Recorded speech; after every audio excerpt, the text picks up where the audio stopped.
कार्बि आंलं जिल्लानि खेर'नि सारियालियाव मैया बेलासियाव एएसटिसि लाइमोन हान्जा आरो कार्बि फरायसा आफादनि मावथि सोद्रोमाफोरखौ बिहारि दुथां हान्जाया आखायाव लावथि आरो अन्थाइ लानानै गिख्रंथावै गाग्लोबनाय जाथायखौ गोख्रों रावजों सोंखारिदों अल आसाम ट्राइबेल स्टुडेन्ट इउनियन एबा आटसुआ।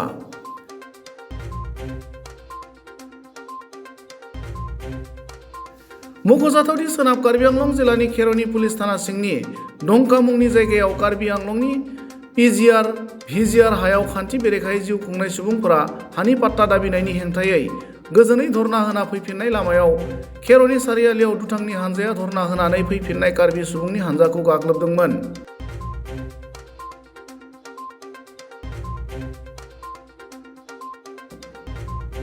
दुथांनि गाग्लोबनायाव सा 11 सुबुङा जखम जादोंमोन। जखम जानाय सुबुंफोरनि मुङा जाबाय जसुआ इंति, जिरसं तेरन, सारकिरि इंति, लंरि इंति, हनसिं तेरन, वेलसन रंपि, बिकास इंति, हारबामन इंति, हारबामन रंफार, हुनसन लेक्टे आरो एल्ड्रिन टकबि होनना मिथिनो हादों। बे जाथायखौ लानानै गासै कार्बि आंलं आरो सोनाब कार्बि आंलं जिल्लायावनो दुंहाव थासारि सोमजिनायजों लोगोसे दायनिगिरिखौ गोख्रों साजा होनो दाबि खालामदों।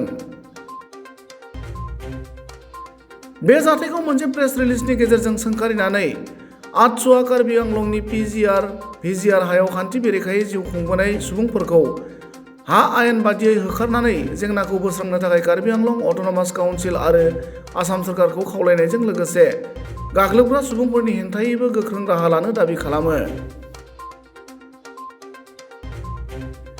लोगोसेयैनो ट्राइबेलफोरनि हायाव ट्राइबेल नङै सुबुंफोरा हाबनानै थानायखौ होखारनायनि बिथिङाव सुप्रिम कर्टआ होनाय बिथोनखौ बिटिआर, Karbi Anglong autonomous council, Dima Hasao autonomous council आरो आसाम सोरखारा मानिनांगौ होनना आटसुआ दाबि खालामो।